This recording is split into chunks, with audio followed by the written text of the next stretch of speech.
R. Anderson, and Henry Sides. Shortly after being organized, Reverend A.C. Marshall was called to pastor the new church. The 9 members of this newly organized sanctuary worshiped under a tent for 2 years before a new building was constructed. In 1926, a small white frame structure was built, and the church then became affiliated with the 7th District Missionary Baptist Association. Reverend Marshall served Progressive Baptist Church for 20 years. After Reverend Marshall's pastorship, Reverends Alice J.J. Webster and Evie Ritta were then served pastors. Oh wow! Where did Sister Chantel find a picture of Progressive from that long ago? You know they didn't have cell phone cameras back then. That's actually not correct. Sister Chantel just Googled a picture of a congregation with a white wing church. Reverend C.R. Stewart and Reverend Freddie Banks were next to call to serve as pastors. Under their leadership, the membership continued to grow and be blessed. Are these their real photos, or did Sis Chantel find these on Google too? These must be the real photos because I've seen them on the wall in the fellowship hall when we go to youth service.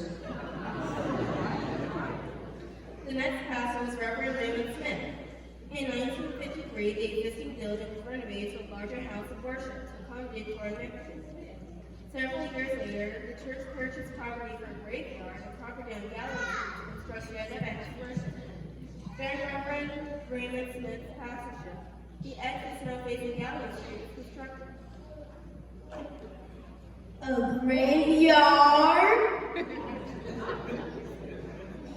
After Reverend Smith's term as pastor of Progressive Baptist Church ended, Pastor Lloyd Joyner Jr. was called to serve.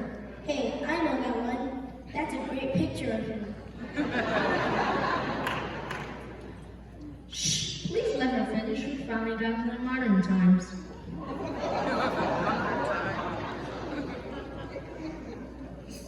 It was during Pastor Joyner's leadership that a new sanctuary was constructed on the same site, but facing East Simcoe Street. Since entering this new sanctuary, the Galleon Street Sanctuary has been renovated and used for many other activities. New ministries are constantly being added for kingdom building. Additional space has been provided for these ministries by the construction of an adjoining daycare and educational facility. More recently, Progressive now has a Progressive Community Outreach Center. This center is utilized for a variety of activities such as health screenings, GED programs, sports events, financial literacy, grief share, summer enrichment programs, and testing center. But most importantly, to spread the word of God throughout our community. Under the leadership and vision of our pastor, Lloyd Joyner Jr., Progressive is now a Lafayette extension of the United Theological Seminary and Bible College. This is an accredited institution that trains men and women of all denominations to become leaders in their local churches, their communities, and our nation. 98 years later, Progressive is still operating in the favor of God. With Pastor Joyner moving into a new season, his retirement is well deserved. We, the Progressive Baptist Church, have elected Dr. Chad Nora as our pastor-elect on October 15th.